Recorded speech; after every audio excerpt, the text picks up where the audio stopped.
Welcome to Baldock, a town whose very foundations were laid by the Knights Templar, one of the most powerful and enigmatic orders of the Middle Ages.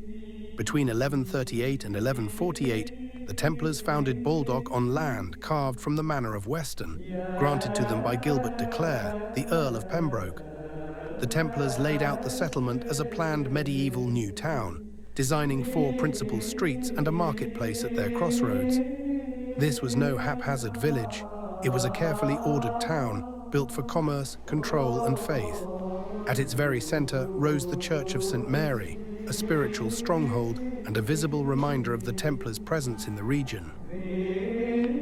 Among the Templars connected with Baldock, Richard de Argentein stands out. A knight of the order, Richard would have journeyed with his brothers in arms across Europe to the Holy Land, fighting in the Crusades. Such a journey was perilous, filled with the dangers of battle, disease, and the long trek across hostile lands. Yet Richard survived. Upon his safe return, he gave thanks to God for his deliverance and chose to invest his wealth not in worldly gain, but in Baldock's church.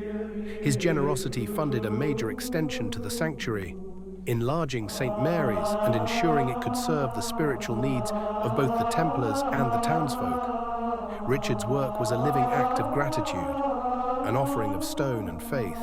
Centuries later, in 1765, changes to the church brought Richard's memory back to light. When the sanctuary floor was raised, his tomb was uncovered beneath. It was carefully lifted and relaid in its present position, ensuring his story endured. But Richard was not alone. Alongside him lay the tombs of 3 other Templar knights, unnamed and unmarked. Their heavy slabs were left undisturbed, too difficult to move with the means of the time. Today they still rest beneath the church floor, silent companions to Richard, their names lost but their legacy preserved in stone. Each speaks to a hidden chapter of Baldock's history, the brotherhood of knights who gave their lives to faith and war. One of the most striking features of St. Mary's is its rood screen, a finely carved wooden partition that once separated the clergy in the chancel from the congregation in the nave. But it was more than a barrier. Monks and minstrels would sit upon the screen itself, playing music to accompany worship. If you look closely at Baldock's screen today, you can still see the small doors at its sides and the stairways the musicians would have climbed to reach their places. During the Reformation of Henry VIII, most rood screens across England were destroyed, denounced as relics of the old faith. Yet at Baldock, the screen survived.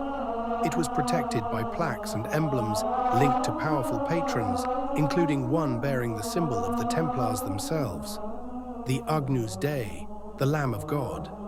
This sacred emblem not only preserved the rood screen from destruction, but also preserved a direct connection to the town's Templar past. In the 14th century, a north chapel was added to the church. Within it lies an anonymous tomb, uninscribed and unadorned. Many believe it to be the final resting place of another Templar knight, or perhaps a chaplain who once served the order in Baldock. Its silence and anonymity echo the mystery of the Templars themselves, men whose devotion was great, yet whose stories are often left untold. The Templars' influence stretched far beyond the church walls. Baldock was their creation, laid out with wide streets, narrow back lanes, and a bustling marketplace at its crossroads. In 1199, they secured a royal market charter, later renewed in 1227, granting them valuable trading privileges, exemptions from tolls and fees, as well as the right to hold markets.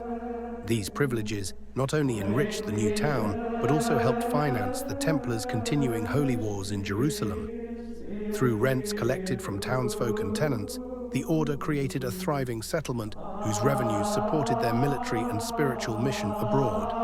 But in 1309, with the suppression of the Templars, Baldock and all its rights passed into the hands of the Knights Hospitaller.